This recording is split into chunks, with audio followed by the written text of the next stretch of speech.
So first, welcome to the second CCAPPTIA conference, day 3 on the 30th of June 2021. And so, and I think also especially for the participants and audience who have joined us in day 1 and day 2. So welcome again, and thank you for coming, and thank you for the support. And so before I give the floor to the session chair, Dr. Changmin, let me do a little bit of housekeeping here. Is that so first, as today we have about 10 speakers, which is divided into 2 sessions, and so so assuming that all the speakers are there, the schedule is relatively tight. So first, may I request all the speakers, in order for us to have some time for discussion, please do, when you do your presentation, please do so within 15 minutes, as much as possible. Please do within 15 minutes. And also, the Zoom link, the Zoom meeting room has been set up in this way that everyone can actually share the screen. So for speakers, when it is your turn, so just feel free to share your screen and share your PowerPoint, and then everything should be fine. And also, finally, as per the same practice as like the first day and the second day. So today is divided into 2 sessions, of which in between there is a break. Just before the break, we will do a group photo taking session. So when Dr. Jiang, the session chair, has said that that's the end of the first session, and then request everybody that can you please switch on your screen and take a group photo. So hopefully all of you are invited to switch on your screen and we can take a group photo together. And so the last thing is that the conference program has been updated yesterday. So the latest version, if you look at the chat box, you can actually see that the first message and the first file, it actually consists of the most updated program. And so you can download this program, but at the same time, you can also go to the conference website and download the most updated conference program. And so in this case, may I ask, are there any quick questions from any of the speakers and also from the audience about the technical arrangement? Okay, so if I don't see any questions, so I think what I will do is that I will give the floor to Dr. Jiang. Please. Thank you, Adolf.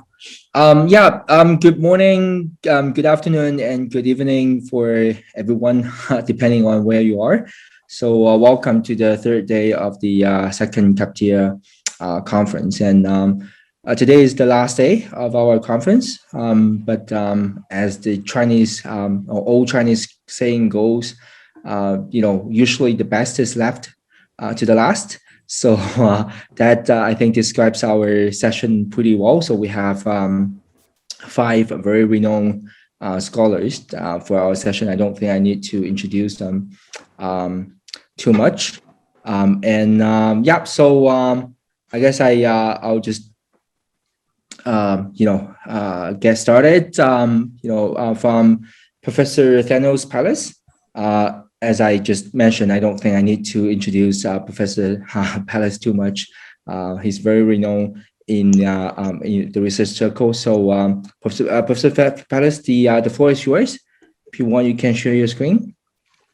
So we'll invite Professor Pallis to present first, and then I will facilitate any questions. So if anyone has any question, you can put it in the chat room, or simply just raise your hand virtually after the presentation. Okay, so I can see the screen. Thank you. The floor is yours, Professor Pallis. Thank you. Good morning, good evening, good afternoon as well. I'm very pleased that this year we made it. I know that it was a very difficult year, 2020, when we did not manage to have the second CCAPPTIA conference.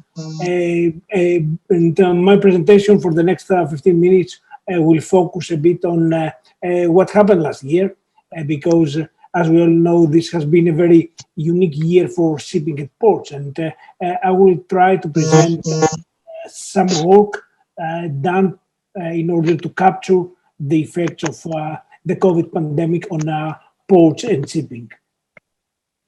The case is that when the pandemic reached over the world, and unfortunately we experienced the difficulties, things in shipping in world trade were not really great. I mean, 2019 had already been a year that when world merchandise trade had fell by 3%. So not everything was pretty rosy, but then we had the arrival of the COVID pandemic, and what we really know is that the effect on trade has been even higher. The initial effect of COVID-19 was really so strong, even a higher decline than what had happened during the previous crisis that the world experienced. I mean, the crisis of 2008, 2009, the financial crisis. Of course, we know that things have improved, that trade came back, and we all know that there has been a rebound that started in Q3, Q4 of 2020, and things are on the positive side. Here we see some predictions and some preliminary estimations of what happened in Q1, and some forecasts regarding the future within 2021. Things are better, but there has been, let's say, a very negative period, and we will try to see what have been the impacts on shipping, on trade levels, and on ports. What has really happened and how we can see what have been the effects. We can talk about 4 different phases. We can talk about the phase of supply shock that has been experienced by shipping and ports, and then this was followed by demand shock. What happened in the second quarter of 2020, before heading to adaptation, a process that was really different in different parts of the world.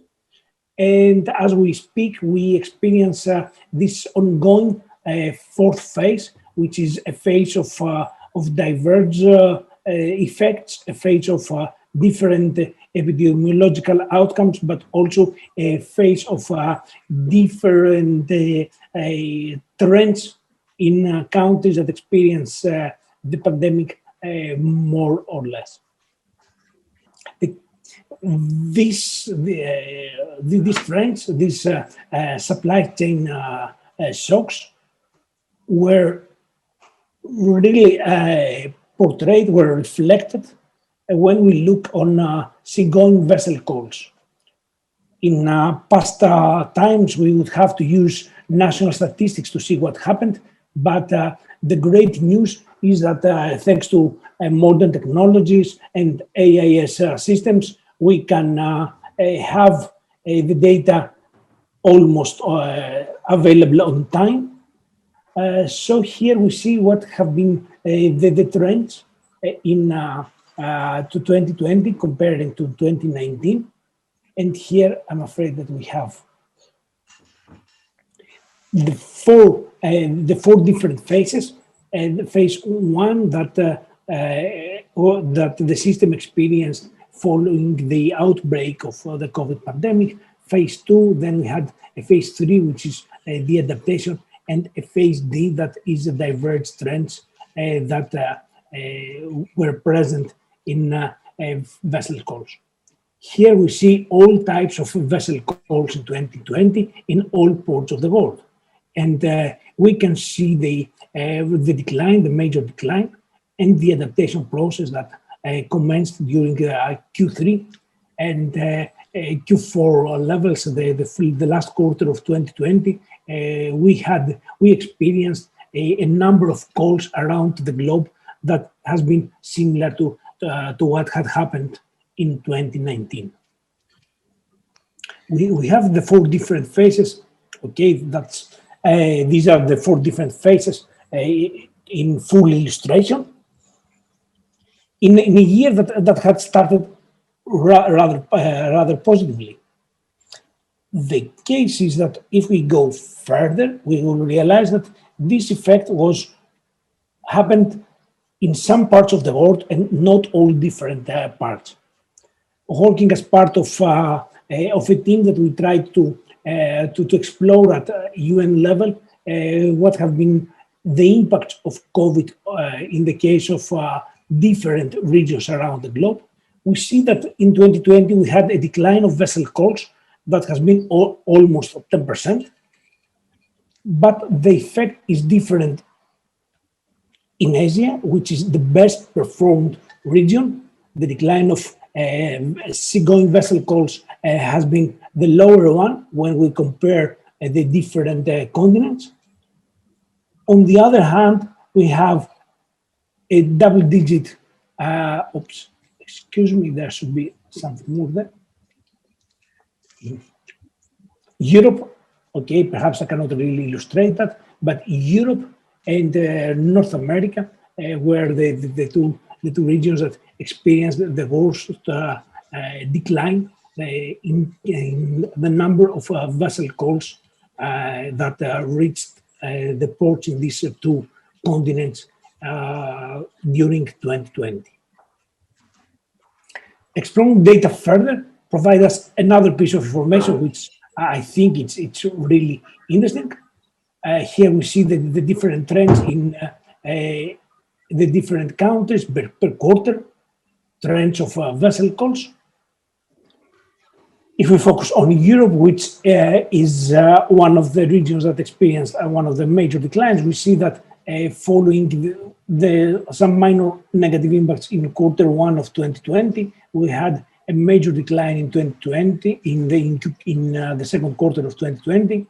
That's obviously the demand and the supply shock, the adaptation process in Q3, and some improvement in the very last part of the year. And we see here that in North America we had some similar trends. We had 2 quarters of the year where vessel calls were really lower than the immediate past year. As already said, Asia is a very different case. We had a very dynamic beginning of shipping in 2020. Some negative trends existed in the other 3 quarters, but no more than 6% in Q2, and an improvement in the next quarters. So we see that there is also some intra-regional trade that kept going in Asia, and that facilitated this, let's say, resilience of the system. Movements within the region have helped because obviously it was not easy to carry goods and start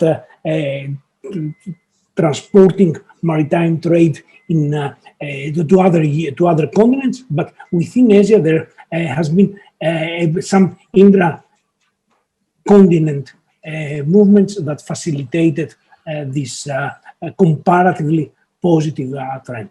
Comparatively, of course, not in absolute numbers.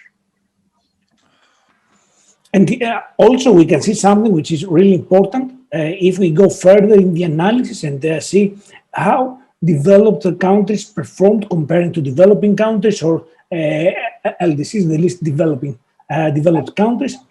We realize that the crisis has been mostly a demand shock, a shock that means that that is reflected in the higher decline of vessel calls in developed countries the lockdowns, the consumers' reactions obviously are illustrated in this minus 12, almost minus 13% lowering of vessel calls in the developed countries. Everybody experienced the pandemic, but in terms of trade, the decline has been, when measured in vessel calls, has been more evident in the case of developed countries. It is important also to check what happened regarding the different types of vessels. And here we can see that the crisis has been obviously impacted mostly passenger ships, even when passenger vessels were moving around, they were almost empty because nobody was able to go on board, and we had some severe protocols that did not allow the more embarkment than 50% of capacity or something like that. Cruise was stopped, was halted following some unfortunate events in some cruise vessels. So the major decline of vessel calls in 2020 happened in the passenger vessels. But the other case is that we had a far more positive trend in the case of container ships. Break bulks, ro-ros, wet bulks, all the others had declines, but if we focus on container ships, despite the let's say the very publicized or a lot discussed blank sailings, actually the number of blank sailings was not as much as one would expect, given the publicity of the whole practice. Of course, blank sailings existed. I mean, that's not something to reject, but the full scale of it is reflected here. It's just a lower number of container ships. Let me focus a bit on container trade before. I mean, there are three major things that I think are really worthy to discuss. Okay, the trends, but I will pass the trends, because what is important is that we developed a barometer in the context of the International Association of Ports and Harbors work to evaluate the impact of COVID on ports around the globe. And what we realized is that only 40%, I did this work with our colleague Theo Notboom, and we identified via surveys, we surveyed ports around the globe, that only 40, maximum 50% of the ports in some specific weeks experienced a decline of container ships arrivals that is more than 5%. For the rest, 60% of the ports, there has not been a decline of container vessels. The numbers were almost equal or less than 5% less. So this very highly publicized and this very highly discussed the issue about blank sailings and so on refers mostly to major transshipment hubs and also some transshipment movements. It's not about what was going on when shipping lines and others were connecting ports here and there. Vessels kept calling. And this is even more illustrated. Here we see from the barometer that we developed with Theo Notboom. On the left side here we can see container vessels in different weeks of the year 2020. Around 40% experienced a major or severe decline of container vessels. When we go to, then we have the other cargo vessels, but when we go to see what happened in the case of passenger vessels, here are passenger vessels, we see that around 80% of ports realized I mean, the very dark part of the bar is more than 50% of vessel course declines. Declines were very extensive and everywhere. In the case of passenger calls, were less extensive in terms of spreading, less spread in the case of container vessels. We know quite well that all the different freight rates in the container world went up. We also know that shipping lines experienced some very high profits, intelligent management of capacity, and also we also did explore some, talked with different shipping lines, a better handling of the loading and the unloading thanks to technology.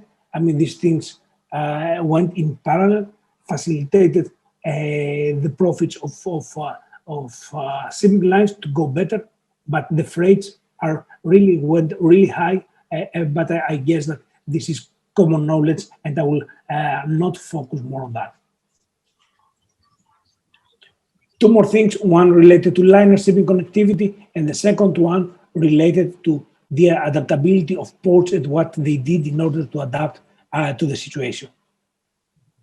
Liner shipping connectivity, what we experienced keep going in 2020 is the continuation of the increasing of maximum vessel size that reaches world ports.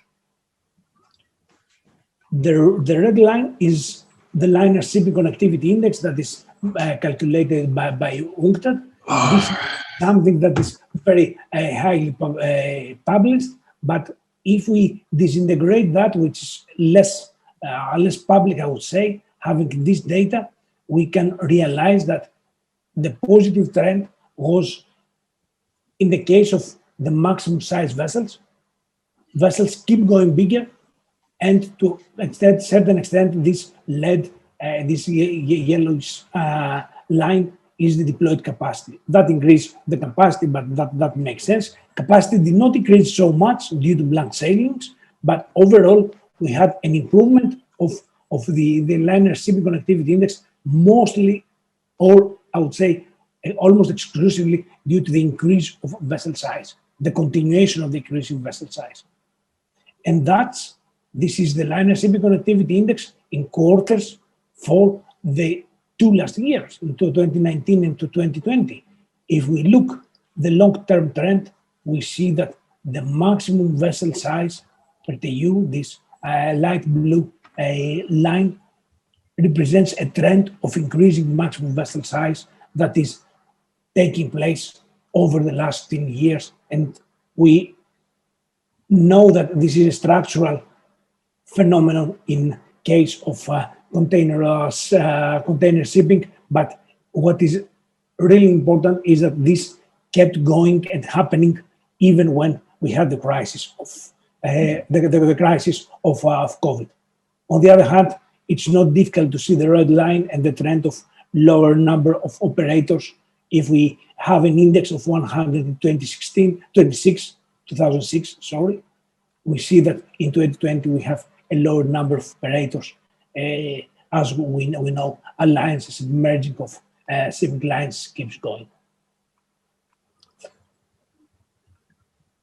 The trend has been positive in all big ports. The connectivity trend, liner shipping connectivity index has improved, has kept improving in the major ports, Shanghai, Singapore, Ningbo, Busan, and Hong Kong. They all experienced an improvement.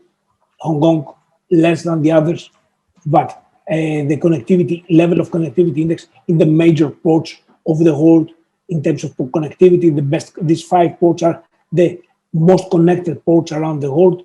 For the 4 of them, things improved quite well. Hong Kong, who one can say is losing or has a declining competitiveness compared to the other 4, also show the connectivity, excuse me, improved, but at the less stage.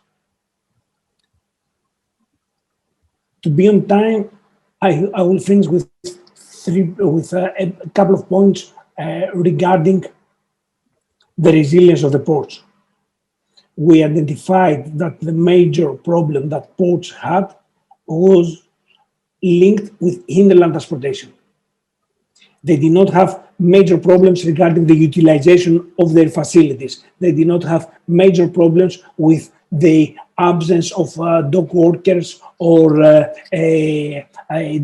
port authorities teleworking worked properly, although sometimes with problems. We surveyed different ports and they did not have problems with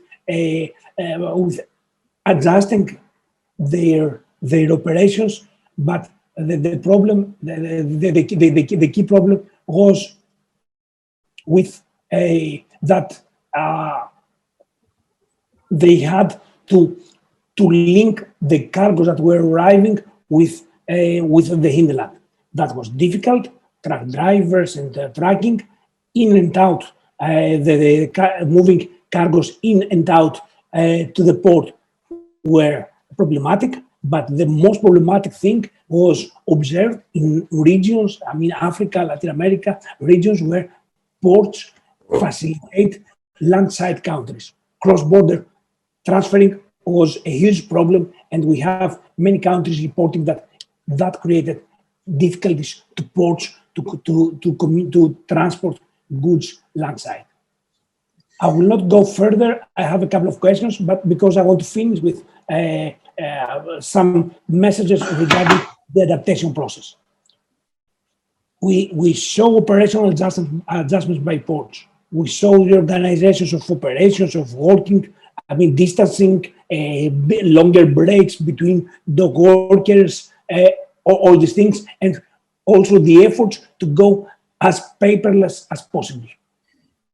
That continues to contribute to this emphasis on digitalization that is given by too many institutions, ports, governments, administrations in the maritime world.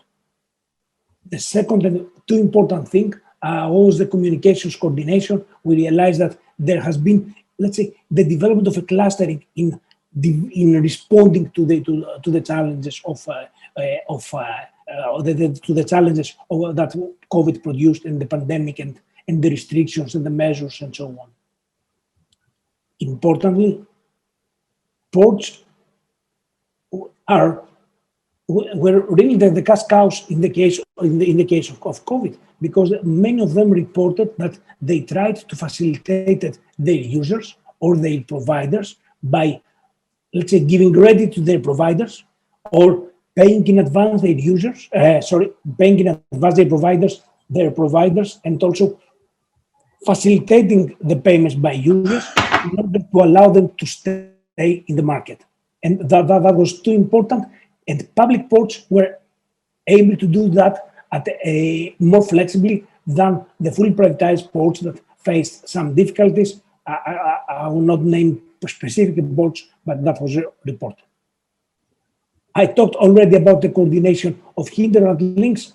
This has been a problem. And again, here we had also a cluster that included both shippers and ports in trying to adjust the landside operations. And this has been effective in certain cases, but not in others.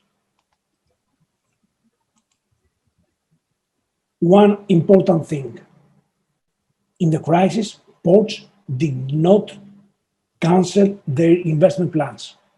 Investment plans are ongoing. They have some minor delays occurred, but the case is, if we also see here, we realize that there were delays because of the conditions, but only a few ports, it's just a 2% that have replaced investments by others, and there is also just a 2% that has decided to self or cancel investments. Investments in the port industry are ongoing, and that's a positive message in order to meet the challenges of the organization of shipping, and we are going to see more investments. We don't know what will happen in the future. We don't know how the workforce might change, the service sector might change. We might see different types of demand. The crisis in certain parts of the world is still ongoing. We don't know. There are a lot of different things in play, and a lot of different trends, and I tried to summarize them here that are under discussion for the moment. We need to monitor the developments because each of them and all of them might have different effects in logistics, supply chains, shipping, and ports in the future. Thank you very much. I think that I extended a bit my presentation, but I hope that you found it interesting, and will be available during the session for any questions and so on. Thank you very much. Thank you, Professor Pallis, for this very interesting presentation. For the sake of time, I think we can only probably deal with one question. Adolf has a question in the chat room. So let me read it. What do you think will be the future of the horizontal and vertical integration of container shipping in the foreseeable future? And why do you think so? Oh, I think that there is already some discussion to what extent this, let's say, the collaboration of shipping lines might continue. But I mean, from a legal perspective, and there are authorities that are looking in a collaboration of shipping lines. That said, I think that let's say the vertical integration will continue, and that is why it is also important to see that other actors are capable and strong to be resilient and be able to develop their own participation in the network. As regards the horizontal integration, as said, we need to see the limits of the legislative framework of regulations on what extent it can continue or not. Okay, great. Thank you, Professor Pallis. Again, so if we have time at the end of the session, maybe we can further the discussion. But right now, let's welcome our second speaker, Dr. Cassia Galvao, for the presentation. So if you're ready, the floor is yours. Sure. Good morning, everyone. Thank you again, Adolf and the whole team, for the opportunity to be at this conference. It is my first time joining this conference, and I'm truly enjoying it. The actual person presenting today's topic, it's going to be my co-author and student and graduate student, Mr. Andrew Brown. Andrew, whenever you're ready. We work together in this project, and Andrew is working on his public speech skills. So I'm going to give him the chance to do another Zoom presentation. And of course, we both take questions at the end. Thank you very much, Andrew. The floor is yours.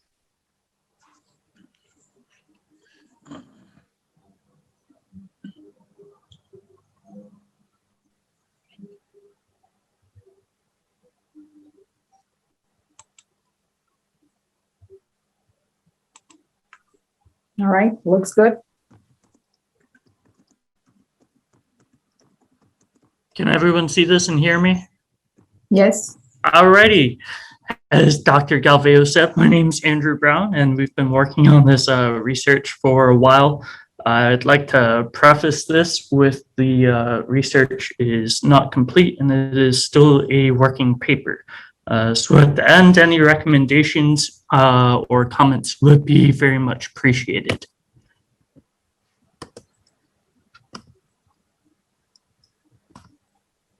So our topic is the Arctic port development and future use of Asian energy logistics. We're looking at using, researching the Arctic shipping routes, which include the Northwest Passage, the Northern Sea routes, and the Arctic Bridge route. Of course, we don't really look into the Transpolar Sea route because it's still covered with ice. However, this paper is specifically looking at the implementation of the Northern Sea route It appears to presently be the most viable sea route option due to ice and operational hours or operational months throughout the year. This map, as you can see, has all the sea routes laid out. The green is the Northwest Passage, red is the Northern Sea Route, blue is the Transpolar Sea Route, and yellow is the Arctic Bridge Route.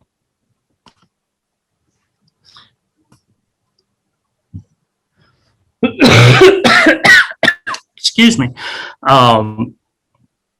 So we're looking at the development of the shipping routes in this region because in 2012, there was a recognition of a significant decrease of sea ice along the NSR. It increases the ability to move oil, LNG, or other bulk products that do not have a just-on-time delivery need. So it increases the ability to move those products and increases the amount of trips that are able to be made. The policies that are in place for the region, of course, are UNCLOS, and we also practice the EEZs. However, this does create some political tensions because, as we know, the region is very disputed on who owns what when it becomes the EEZs because there's a lot of overlap. For instance, Russia and Canada have a lot of arguments over who owns the North Pole and the areas in that region. So that is a major issue when it comes to talking about the Northern Sea Route or any other Arctic routes. Who owns them, who operates them, et cetera, et cetera. And then another major thing that we need to take into consideration is the creation of the new market in Asia, which is definitely recognized with the creation of the Yamal LNG plant in Russia, which is currently having a lot of trade explicitly with China moving LNG products. China's actually created a significant fleet of icebreaker LNG ships, which is going to significantly increase the traffic along the NSR.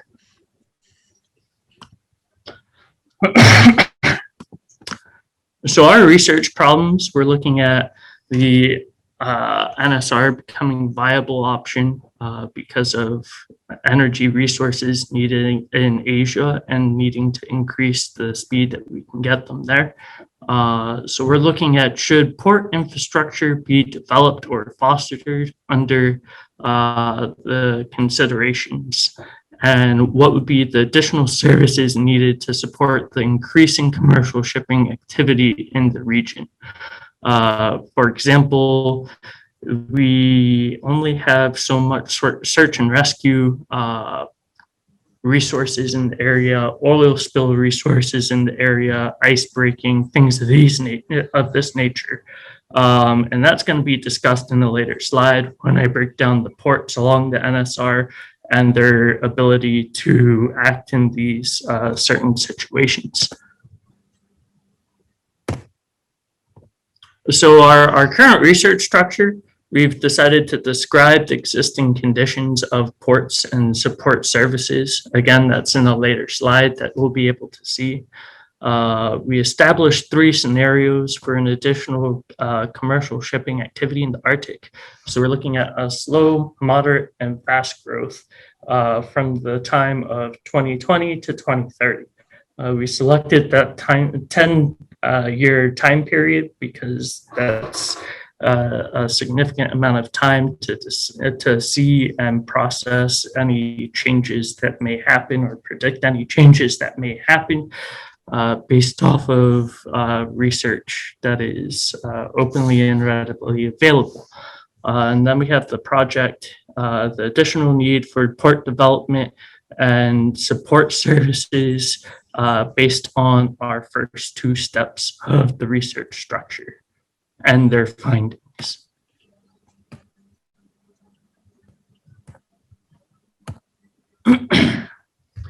Our framework and analysis, we've completed an in-depth literature review looking at the economic visibility of the Arctic shipping routes. That's been completed over an extensive period of time between research that I've done for previous classes as well as last summer. Then we're employing all data that is available, gathering from public available sources, secondary databases, things of this nature. I've also reached out to the governments along the shipping routes and the region, hoping to receive some data and information from them based off of ships that are coming through, making port calls, things of this nature. So our scenario composition is taking into consideration items such as depths, harbor, ice conditions, the ability to sail throughout the year, the region, how many people are in the region, what their needs are, and the potential for economic growth, bringing jobs and things of that nature to the people and indigenous people of the region. It's an important idea to discuss because, of course, without the economic growth, there's not going to be any need for the shipping route. And then we have our analysis exploring the possibilities of expanding positions of observer states of the Arctic Council through investment at the region. The Arctic Council consists of all the states that are along the Arctic Circle. And then you have observing states, which are states that do not sit along the Arctic Circle, however, still have a major play in the region, whether they be shipping through the region or doing research or trade with countries along the Arctic Circle. So we're looking at seeing if this would be able to increase their play in making decisions for the Arctic Council instead of being a silent partner, for lack of better terms.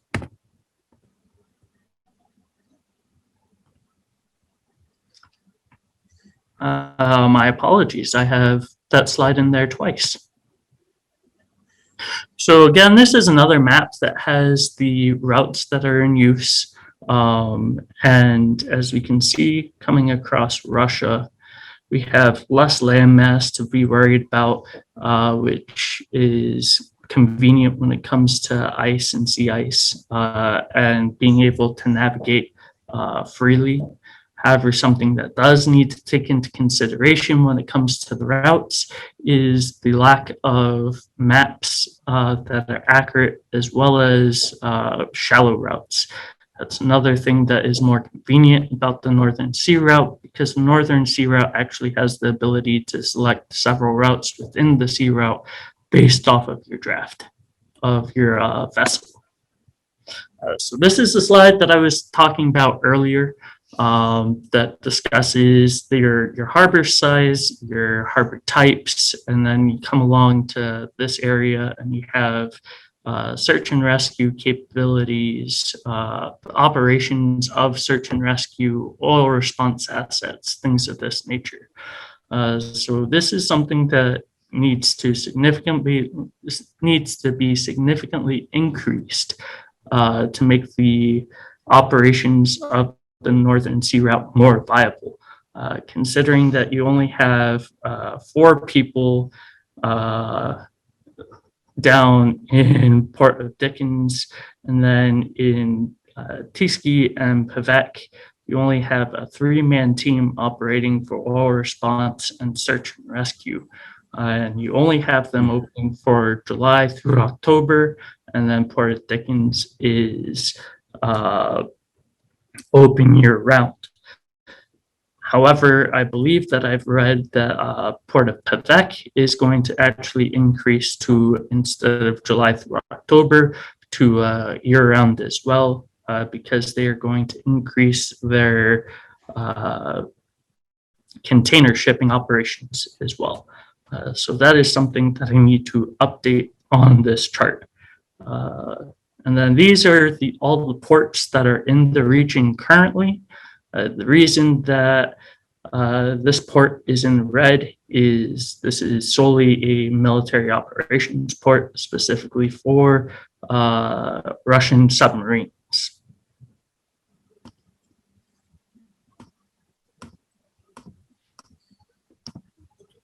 So we have implications, of course, with any kind of research. Socioeconomic impacts. There's a potential to increase significant economic growth within the Arctic region through aspects such as shipping and research development and exploration for resources. This can increase the economic growth for Russian people as well as indigenous people, which is an important group to focus on at all times so that we can keep them viable and consistent. There's an environmental impact of increased traffic in the region. It has the potential to lead to negative effects of the ecosystem of the region, of course, with the black carbon coming off from the ship stacks, ships going through the region, disturbing fisheries and ecosystems. So this is something that needs to be considered at all times as well. Of course, there's political implications, potential political pushback from Russia because of it still being a major homeland defense mechanism, having the NSR to move their fleets from one side of the country to the other. So they may have an issue with this development. However, I'm not certain. That's something that I need to look into further.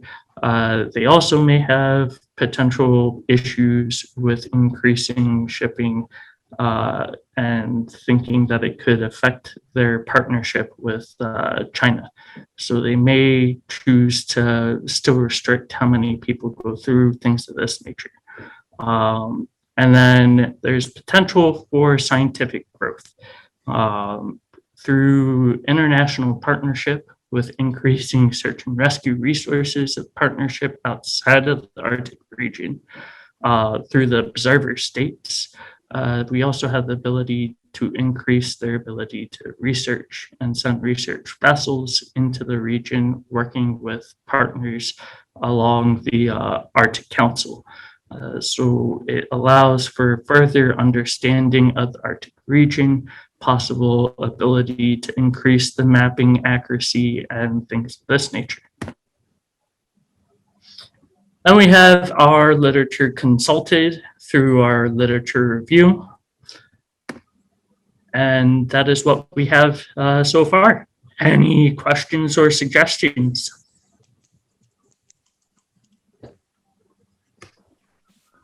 Thank you, Andrew. Any question from the audience? Perhaps I have a question for the audience. Go ahead, please. If anyone happens to have access to Arctic ports, individual ports information, of course, we're digging on everything that we can. But as you can imagine, a lot of material that we came across are in Norwegian or Russian languages that we cannot really read them. Of course, we're doing our best to, learn from Google Translator and everything. But if anyone has different access to materials that could help us, we truly appreciate you sharing them with us. Thank you, Cassia. I think, this is the perfect timing to introduce the next speaker because I believe that Professor Ge is also going to touch upon the topic in Arctic ports and also Arctic shipping. So I guess Professor Ge is going to provide some more insights on this very interesting topic. So Awesome. yep. So great. I guess Professor Ge, it's your turn. So I don't think we need to introduce you. Okay, thank you very much. Yeah. Okay. So the floor is yours. Okay. very happy to be with you guys. Thank you for the invitation. So I would like to take this opportunity to share with you our the latest work. Actually, this manuscript has been submitted to Maritime Policy and Management. Already, we have received, yes, we submit a second round or second revisions to the journal.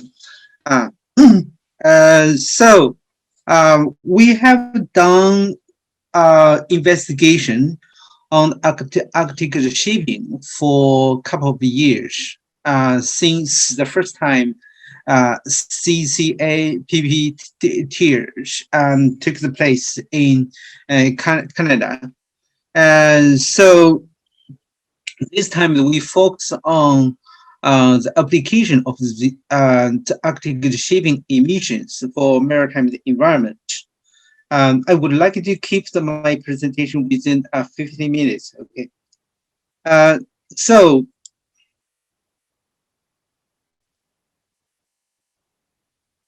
I think our audience knows Arctic shipping quite a lot.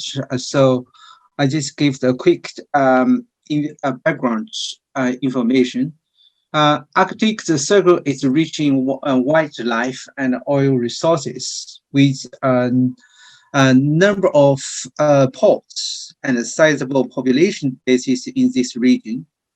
Climate change has resulted in significant rise in temperature and also continuous reductions in the ice coverage in this region. This paper investigates the behavior of vessels navigating in this region and estimates their pollutant emissions into the local environment based on AIS plus the vessel characteristics data.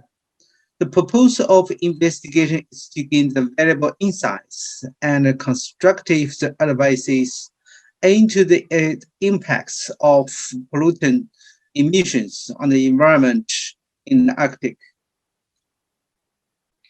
And in this investigation, the AIS data during 2012 to 2016 combined with the bottom-up emission estimation model to evaluate the impacts of Arctic shipping on the regional environment, which initially quantifies the population of pollution from the vessels in this region during the 5 years, and then examines the amount and the trend of pollution when the new restrictions on the amount of the sulfur content in fuel came into effect in 2020. So our research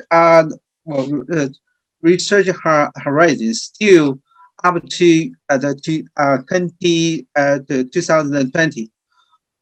Actually, we started our research quite years ago. So that's why we say we still we still use this this year as the end of the research period.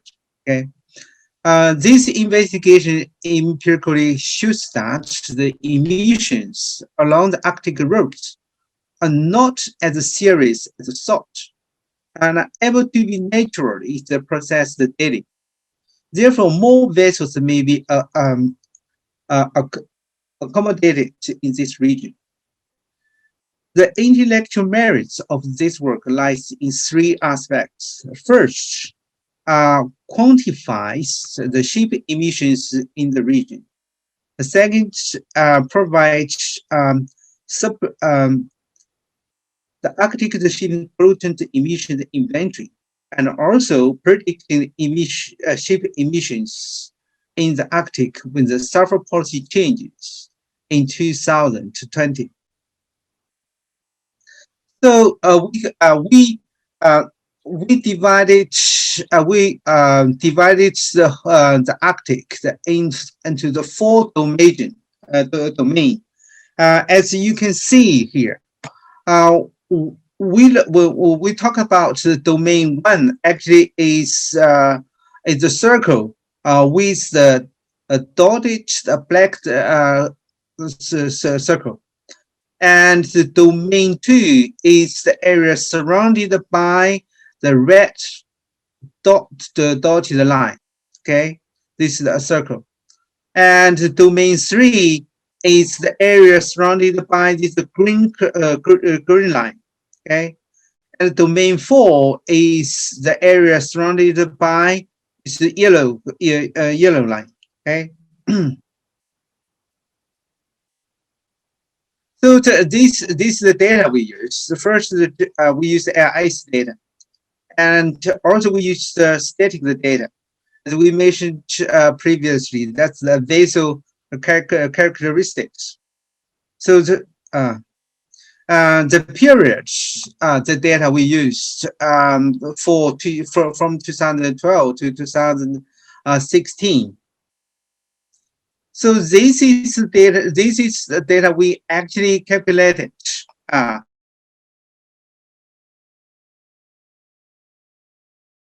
Hear me well, right?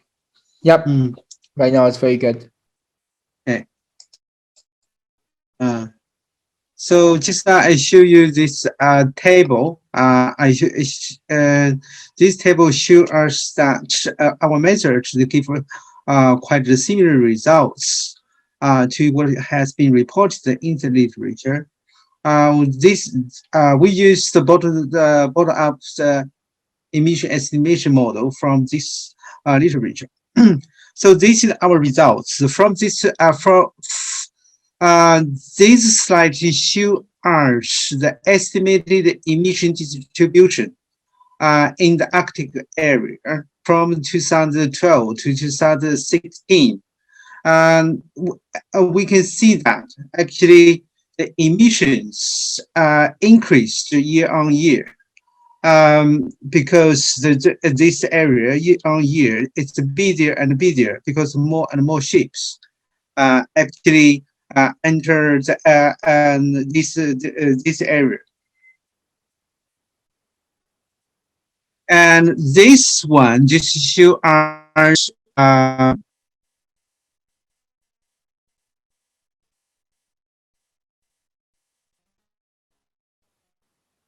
pollution over the Arctic Circle. In total, the 6 graphs here. Okay, so here the first one shows us the total vessel emissions in the Arctic. The yellow, this is the red one. Red bar to tell us that's sulfur oxide. It increased on the yearly basis. This curve, you can see this line, the curve just shows us the increase by percentage. Okay, and we move on to look at the graph B. Here to tell us the total vessel emissions in the 2 different shipping routes. Okay, and also this one just shows us sulfur oxide emissions by vessel types in the Arctic area.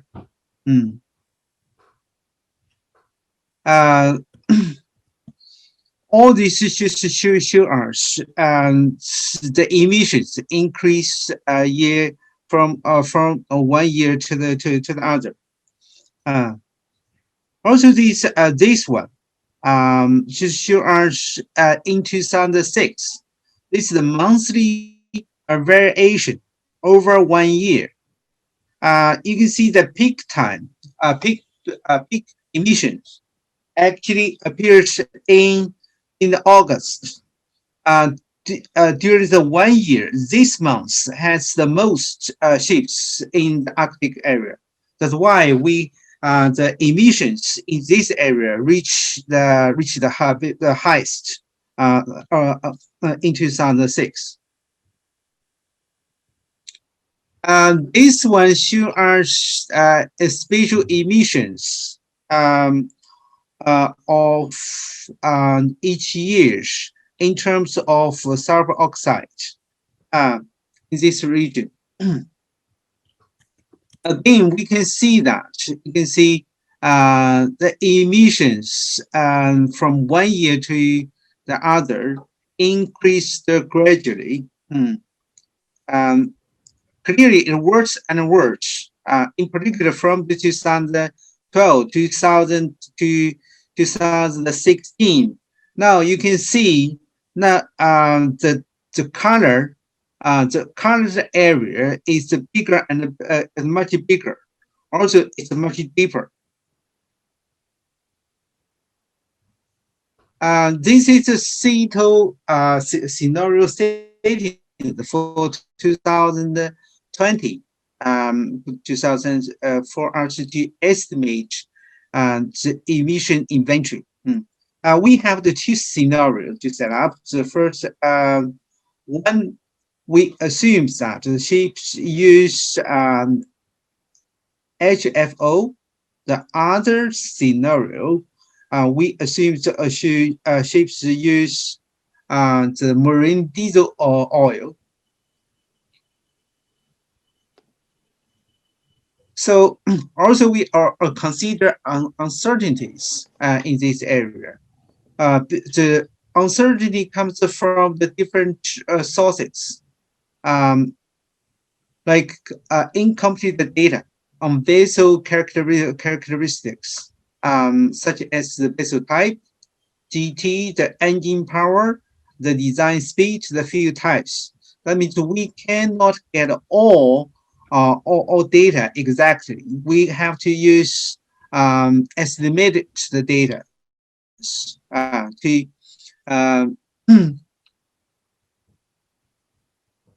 also, the vessel classification.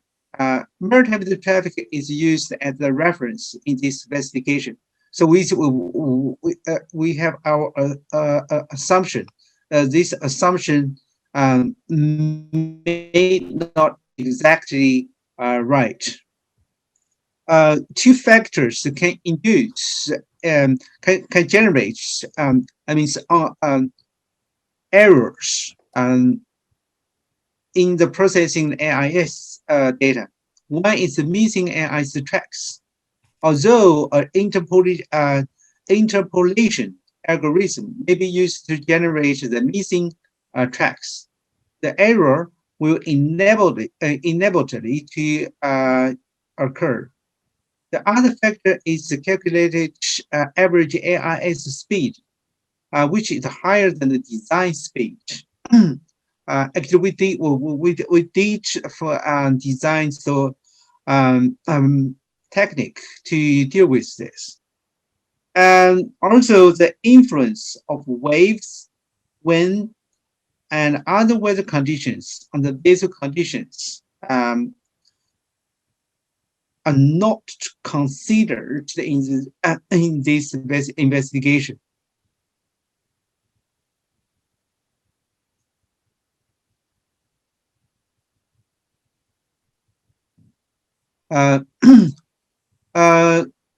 So our research investigates the navigational distribution of vessels and evaluated their pollution emissions in the Arctic region by means of the bottom-up estimation emission estimation method combined with high-frequency AIS data during the 2012 to 2016. We found that most of the vessels are actually in the Norwegian and Barents Sea areas, and tankers, passenger vessels, fishing vessels, cargo vessels, and those in the other vessel types constitute the main sources of emissions in the Arctic region. The rotating operational mode accounted for the most of emissions, followed by the maneuvering, slow cruise, fairways cruise. Regarding the engine types, it is found that the boilers cause the highest volume of emissions, followed by auxiliary engines and main engines. In addition, emissions were the highest in July, August, September, and October, when the Arctic regions was the busiest during the year. As the sulfur content in fuels was restricted to 0.5% in 2020, the total emissions are predicted to be this number. It's 1,622 tons in the Arctic region. Okay, that's my presentation. Okay, thank you very much. Questions and comments are welcome. Thank you, Professor Ge, for this very interesting presentation. I learned quite a lot. Adolf, do we have enough time? We do have a question from Andrew in the chat room. I think so it's about the black carbon. So yeah, Adolf, what do you want us to do? Like, do we try to complete all the presentations and see whether we have time for more discussion, or No, I think one quick question. I mean, maybe. Sure. Okay. Yeah. So let me read the question. I have read in some German studies that state black carbon is significantly increased with IMO 2020 compliant fuel, making it a potential issue for shipping in the region. Have you seen this in your research? Actually, Andrew, Adolf and I, we had a recent publication in TRA, but we don't really have it's not really an empirical study. We don't really have real data in terms of the black carbon emission in the region, but we did related research. So I will share it in the chat room if you're interested. But anyways, yeah, Ethan, that's the floor is yours. Do you have any comment in the question? It's true. We didn't report our estimation on black carbon in this work. We actually have some results on black carbons in the paper we just published in Transportation Research Part D this month. I can share that paper with you guys in the chat room now. Okay, afterward. Okay. I appreciate that. So if you're ready, the floor is yours. Thank you very much, Changmin. I am ready to share some of the work that we have been doing at the Hapag-Lloyd Center for Shipping and Global Logistics of the Kuhn Logistics University. First of all, let me thank you, the organizers and the CCAPPTIA, for the invitation and the opportunity to speak. Unfortunately, I haven't had the opportunity to listen too much to the previous works because I am on holiday. Actually, I'm still on holiday, just came back from a flight today, but I thought it was nice to be part of the event in any case, and it's not too bad to kind of get into the fun of work, as I will be starting working back again tomorrow. So the work that I am presenting today is a result of almost 2 years of research, and it has been accepted on the Transportation Research Part D. So it will be published in the coming weeks. It's the title of the work is a Principal Agent Problems in Decarbonizing Container Shipping, a panel data analysis. And this is work that I am doing together with Christopher Dirtzka, which is about to finish his PhD. And so he's a PhD student of mine, and he has been working extensively together with me on container shipping and specifically decarbonization. So I don't need to really remind this audience of the importance that container shipping has on greenhouse gas emissions. We all know that this is roughly 3% of the total emissions, which is quite substantial because it's the combination of two countries, Germany and France. And these emissions are expected to keep on growing to some extent, not so much because of the emissions from the ship themselves, but mostly because of the expected growth of trade. So we can see, for example, in the panel here on the top right, the carbon intensity of shipping operations has decreased, and it has improved of about 11%, but emissions, nonetheless, from 2012 to 2018 have risen of about 10%, and this is a result primarily to the expansion of the fleet and to the increase of trade that we are observing. So it's still a very important topic. It's also very important because for various reasons. One of them is that container shipping, of course, is the backbone of international trade. And also what is very relevant is that container shipping is among the segments of shipping, probably the one that has the closest connection with cargo owners, with the shippers and with the consumers. So probably there is one of those sectors that probably is also most likely one of those that probably feels the pressure for consumers to improve his environmental footprint and reduce emissions. So I think container shipping is a very good case to look at when we're looking at decarbonizing shipping, because we can actually learn quite a lot from what is happening in shipping.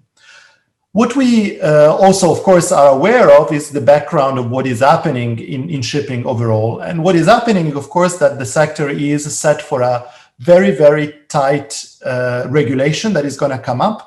We know that the IMO has committed shipping to reduce greenhouse gas emissions by 2050 of at least 50%, and carbon intensity will have to improve by 70% on 2008 levels. Considering the fact that ships are operating for about 20, 25 years in some cases, there is already now the need to really understand the sector, both from an operational perspective as well as a technical perspective, and essentially come up within the coming 10, 12 years with zero emission ships. This is also something that is reflected in the objectives that a lot of shipping companies, especially the leaders in the industry such as Maersk Line or Hapag-Lloyd or CMA CGM, these are companies that have understood that they will need to really take very, very serious action. And that is why I think this study is contributing to also better understanding what are the areas that we can work on to help reduce shipping. I also put in here a diagram which was produced by Getting to Zero Coalition last year, and also to highlight that, of course, this is only part of the puzzle. True decarbonization of the shipping sector will also require enormous investments on the side of land. And I think that's also something that we, as economists, port experts, shipping experts, we also need to start reflecting that shipping is only a part of the puzzles, but a lot is also what is happening on the inland and the hinterland side. What we decided to focus on in this case was on charter relationships. So charter relationships is a very, very important component of the way ships are managed. And what we were particularly interested in was, in the case of container shipping, the fact that we tend to have relatively long-term type of chartering, so either time charters or bareboat charters. And of course, this type of charter operations presents a very special type of conflict. And that is the fact that if I, as a ship owner, invest in a more energy efficient ship, the person that will benefit from this efficiency is actually the charterer, so the person that is hiring the ship. And so we were intrigued by some literature where it was mentioned that it is likely that this misalignment between the strategy of investment and what the operators are doing could actually affect the opportunities for the industry to decarbonize.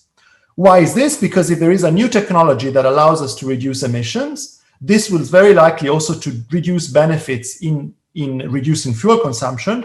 But because of the charter structure that are dominant in shipping, and especially also in container shipping, what we will actually observe is that the benefits of the investment that is done by the ship are actually being accrued by the ship operator. And so we were interested in trying to analyze this dynamic. And this is a very present problem that has been observed also in, for example, real estate or in the other type of machinery, where there is a split between the owner of the equipment and the operator. This is often referred to in the literature as a split incentive. And so we thought, is there a way we could try to look into this? And we dived into the problem, and we came up with a way of using agency theory to really try to structure this problem. And so what we said here is that as the owner is responsible for making investment decision, he is the one that actually does not benefit or bear the cost of future operation. And in this sense, an agency problem might arise. Of course, if market were efficient, and so we were able to actually transfer the better efficiency of a ship into a charter rate, so if charter rates were actually reflecting the actual efficiency of the ship, then we would not have an agency problem. But there is evidence from various markets in shipping that this is actually not the case. And so that is where we started diving in, whether there was really an efficiency market and whether these mechanisms could actually be maybe refined to create better incentives for charterers to actually improve on their efficiency. So the question that we looked into is, how is the agency problem impacting sustainable operations in shipping? And we will expect that inefficient ships will be chartered at a discount, and that operating charter ship should actually cost more. So what we would want to see is that charter ships are more inefficient, other things compared, than owned ship. So that was, it seems an easy question, but of course, as all easy questions, sometimes coming to an accurate answer is not that straightforward.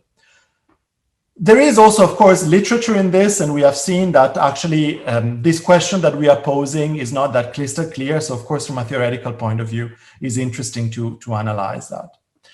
In a broader sense, is also trying to understand what is the role of contractual agreements in low carbon technologies. So this is a little bit of the broader area where we are contributing. Now, we had access to a very valuable data set. This is data set that is collected by the Clean Cargo Initiative.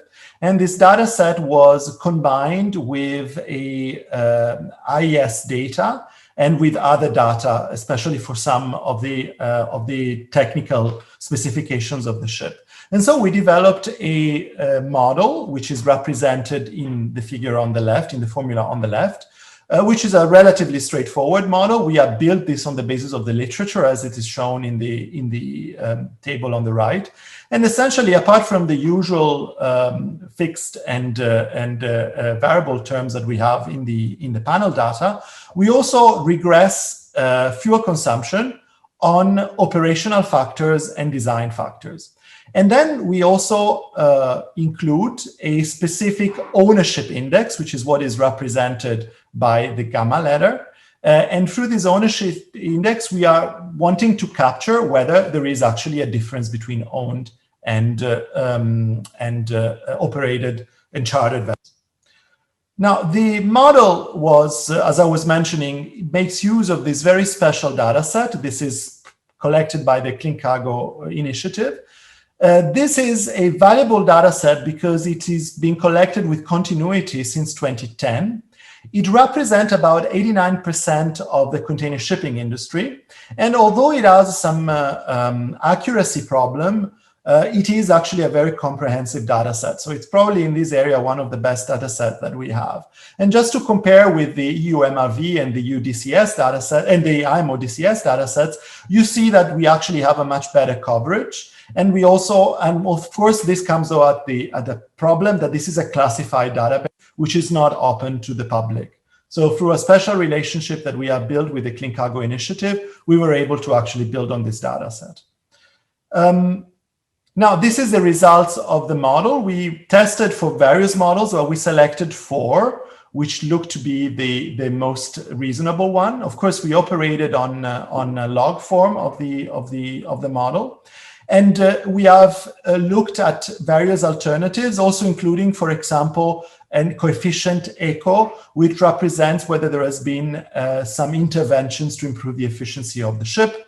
And you can see from the representation here that we have various models using the ownership index, the ownership length, the transport work, the transport intensity, the transport utilization, the asset capacity, and the ecosystem. So these 4 representations of the models fit quite well the data. See that in all of them, actually, there is a significant, very significant coefficient, so a very significant difference between owned and operated vessels. So we started, so the model, the data supports our hypothesis that owned vessels are more efficient than chartered vessels. We also tried to see what implications this has on policy. That was also something that we were interested in. So we started looking at what would be the total emissions that could be attributed specifically to this inefficiency that is observed because of the owned and chartered vessels.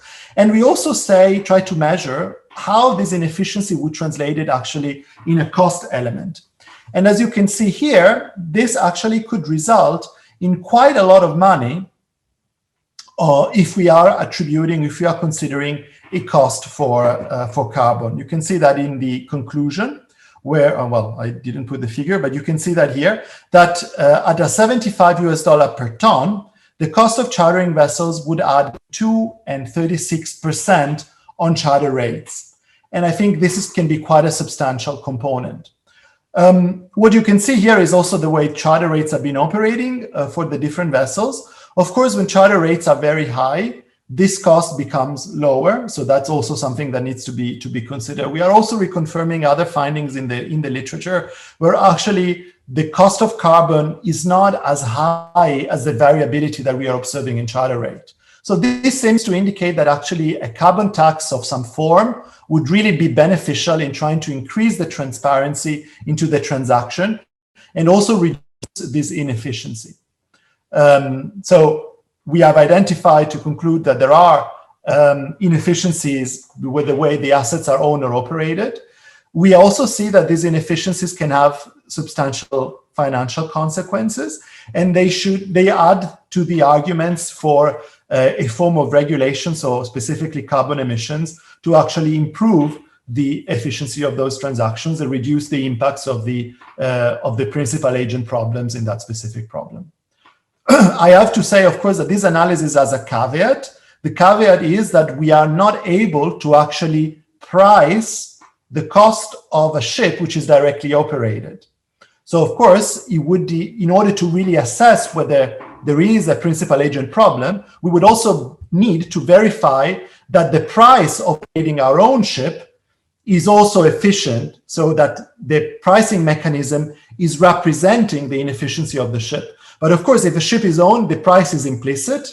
And so it's not possible to make that analysis. But what we are observing is that though, because of the way, because of the existence actually of charters and the fact that charters are paying a price for an inefficient ship, that seems to support the hypothesis that there is a principal agent problem in this relationship, which is not surprising because of course charter prices, or better, the efficiency leads to a relatively small inefficiency cost. So it's not surprising that this is not processed through the market. So as a conclusion, container shipping needs to substantially reduce its carbon footprint. So we really need to analyze all aspects, technology, but all operational, as also contractual relations.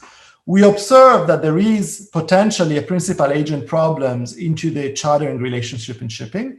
We analyze this using panel data. We observe that this results in a substantial and significant inefficiency in the difference between charter and operated vessels. This inefficiency could reflect into a 5 to 35% addition into the chartering fees.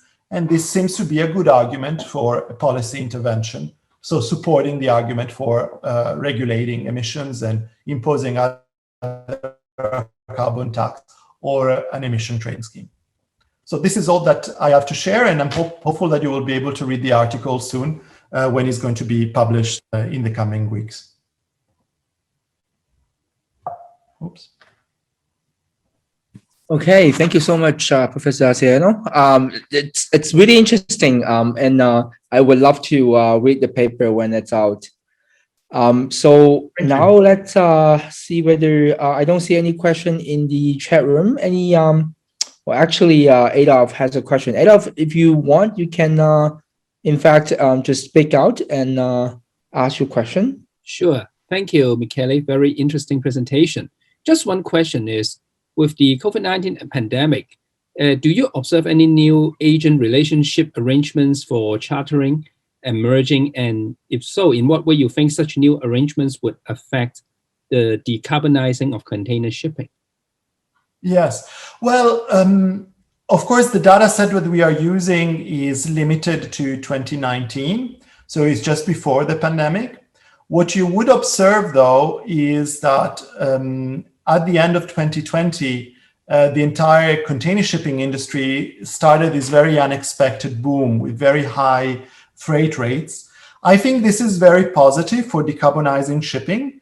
It's very positive because it brings more money to the industry, so it can help accelerating some of the transition.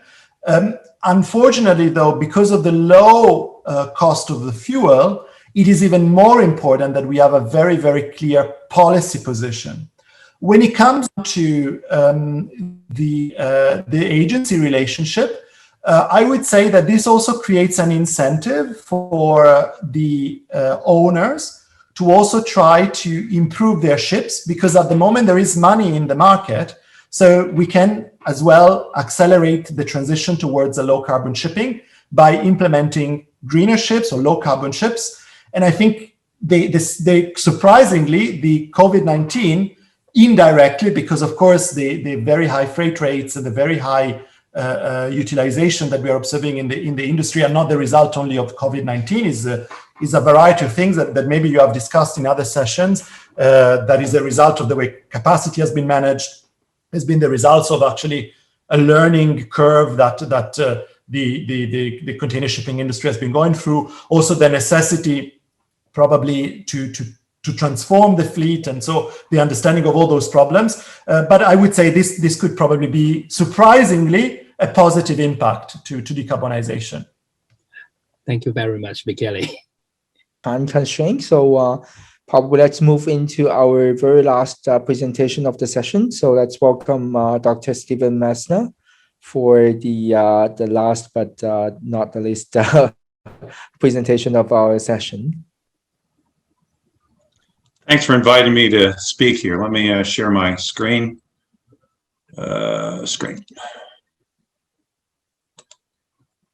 Okay, hopefully you can see that now. Oh.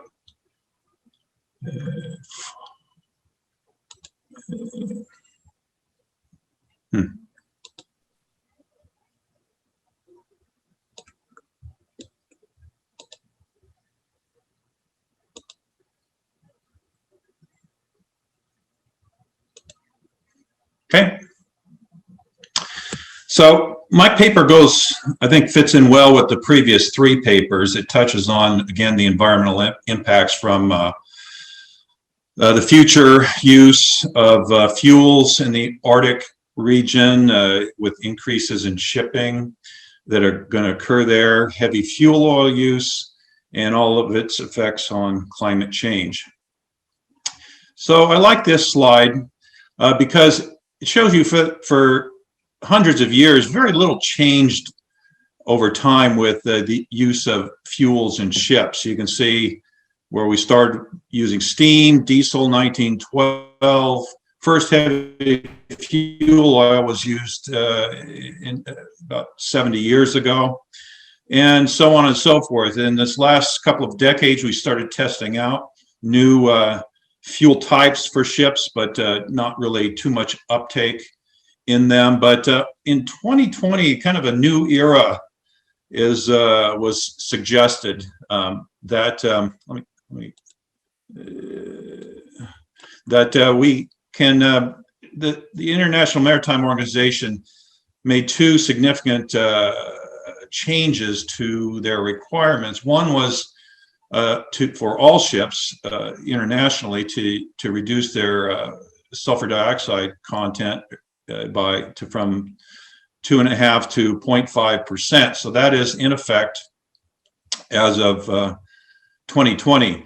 They also, for the Arctic region, are adopting a set of regulations that by 2029 would prohibit the use of heavy fuel oil as it has been for many years in the Antarctic region. So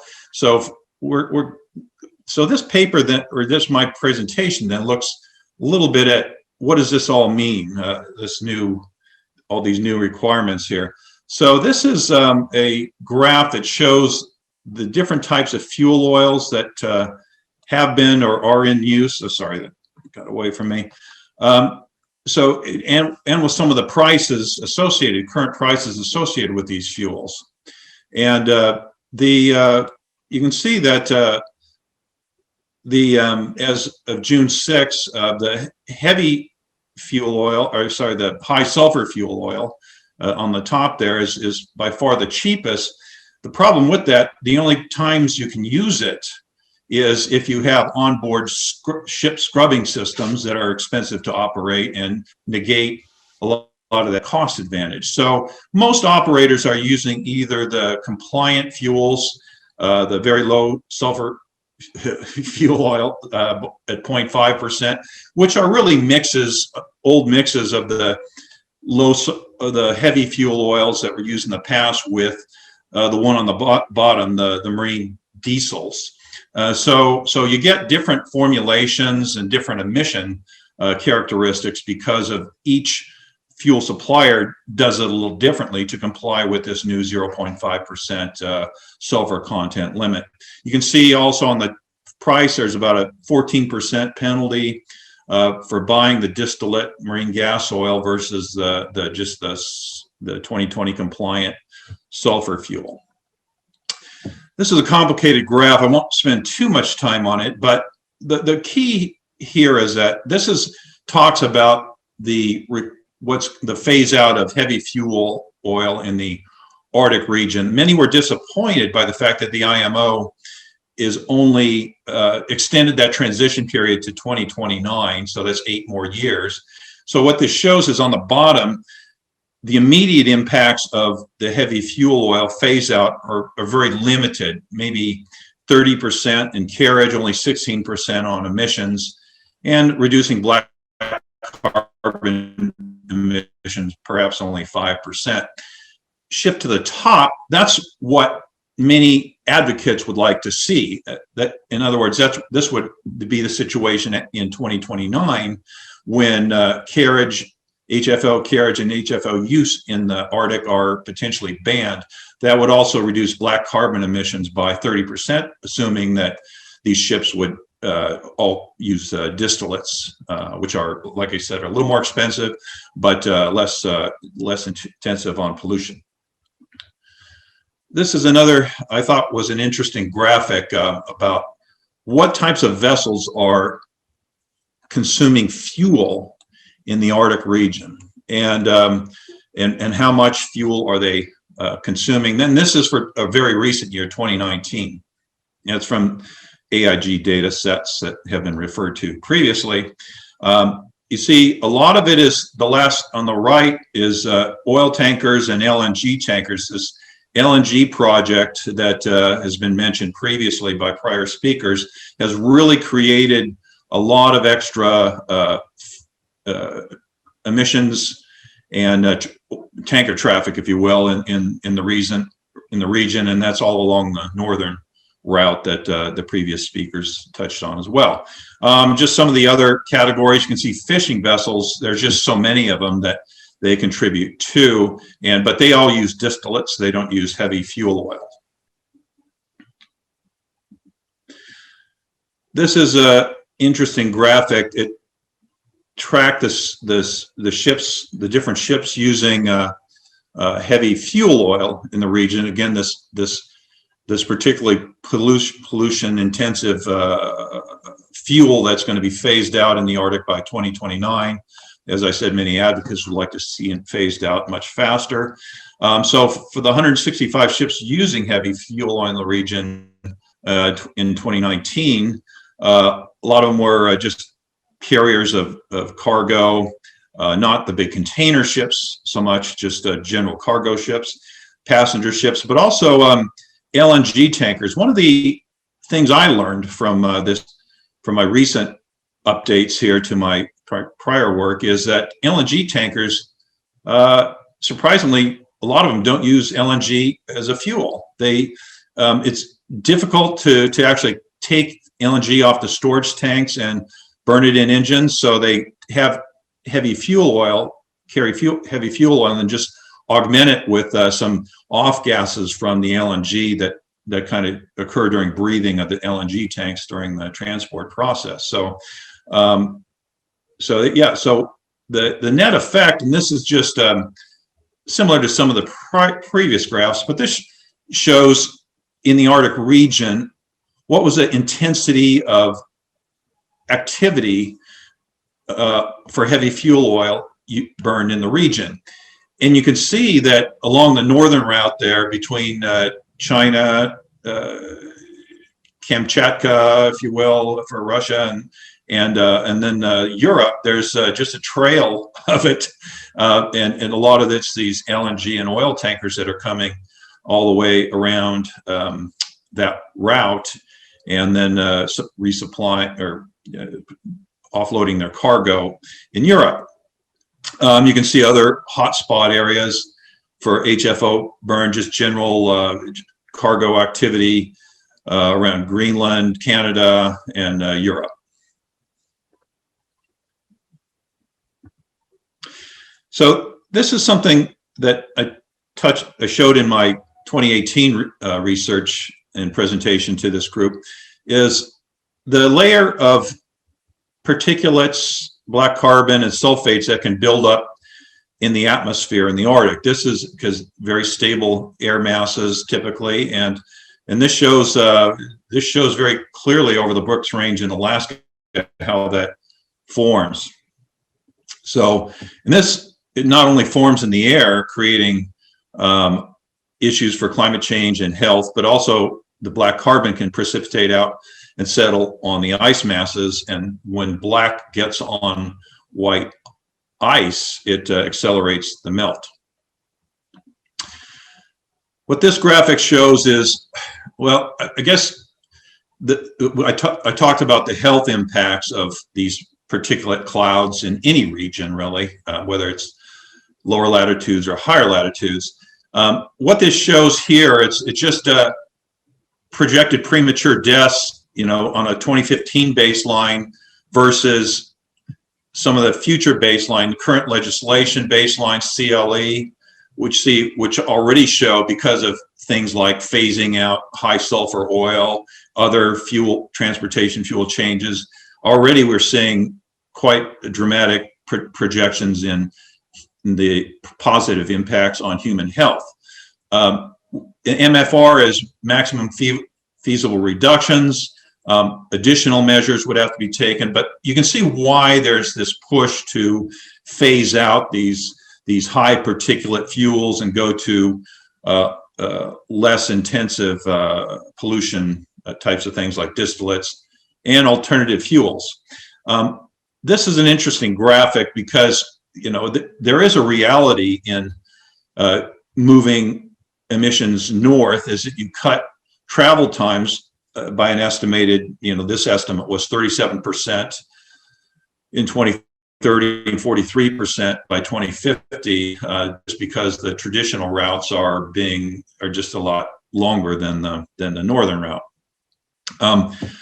This was kind of an interesting study that showed that a lot of the local pollutions emissions that would be occur as a result of this shift, causing local Arctic kind of heating up, increases in temperature are eventually, by year 2150 or 2175 maybe, are offset by the global reductions in other pollutants. So that remains to be seen how that plays out, but that's an interesting initial look at the overall impacts on climate change. One of the other interesting impacts is that these sulfur clouds are shown to have an increase in temperature. A lot of times at lower latitudes, we associate sulfur clouds with masking the effects of climate change. In other words, causing cooling. Because there's long periods in the Arctic where there's little or no sunlight, the net effect is a little bit of heating, actually, is at least some of the studies show, at least locally in the Arctic, although globally there is a definite cooling effect. This is just kind of adds a picture to the kind of the explanation I just gave, but it also shows a lot of the transportation of these that contribute to these clouds that form in the Arctic are, I'd say at least 70–80% are from the other, well, from mid latitudes, mid to high latitudes, where all the pollutants are coming from. There is some contribution locally, and that's increasing and that's why there's a concern. This also shows the formation of Arctic clouds that I talked about and how they have varying impacts on whether they trap in heat, say a little bit of heat during the non-sunlight months, and maybe do contribute to a little bit of local cooling during the short periods of sunlight intensity. This is a complicated graph, but the other aspect of what's happening in the International Maritime Organization, they've committed to reducing their carbon intensities by 20 and 30 and 2050. So by 2050, they want to reduce the carbon intensity of shipping fuels by 50%, but they agreed by 2030 to look at just what percent a year could they do in the interim to get on that path.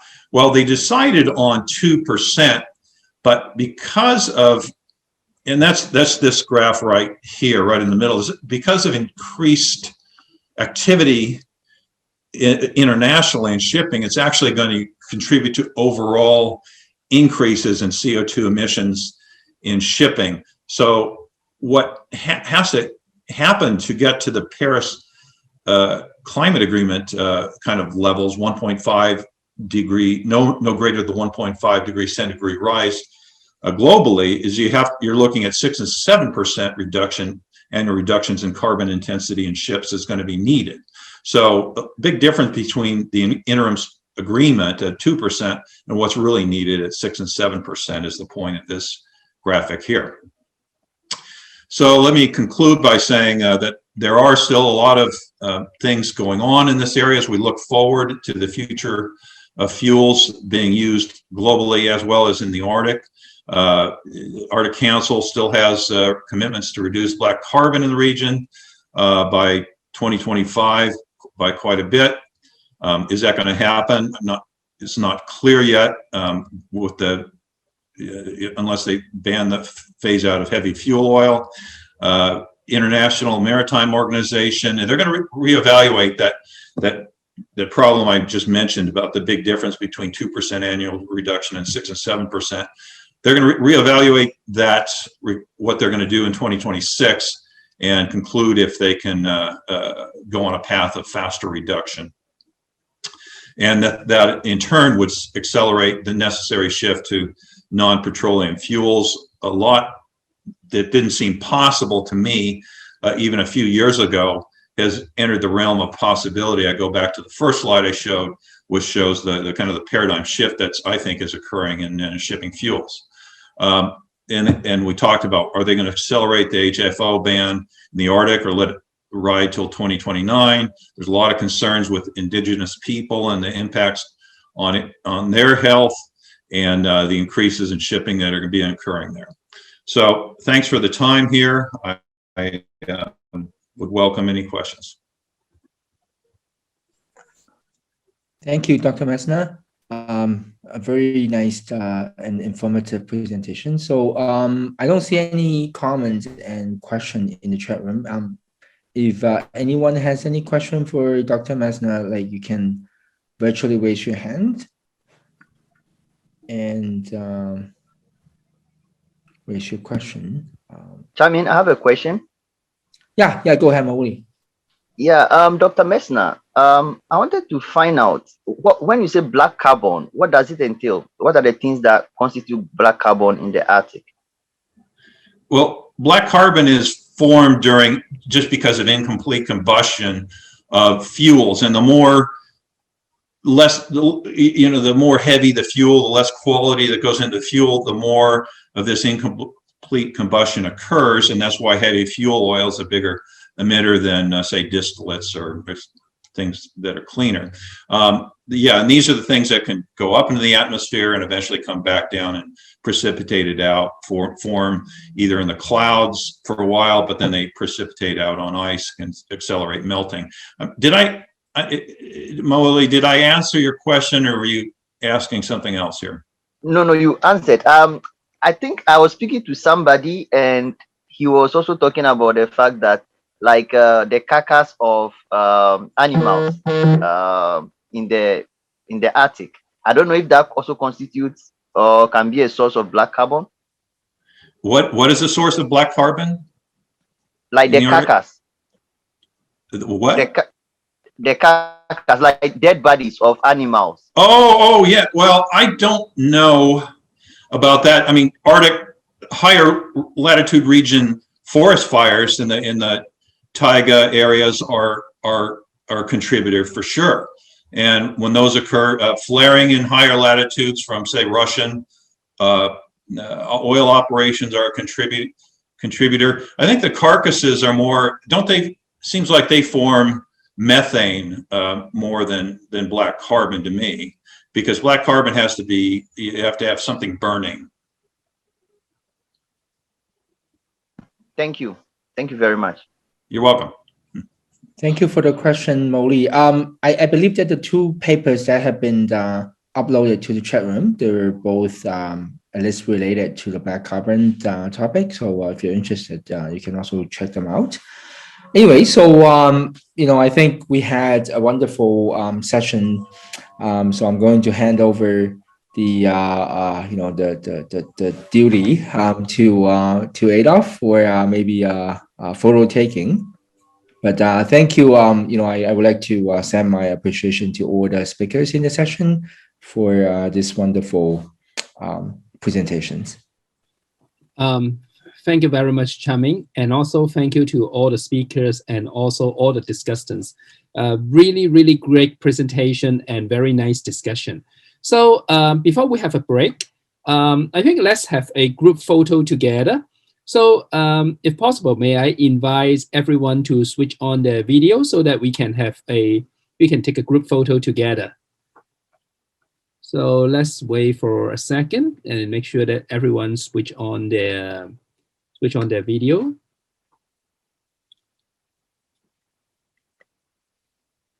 And so I think okay. So again, so I will say 1, 2, 3, and then everyone can say cheers and take a photo.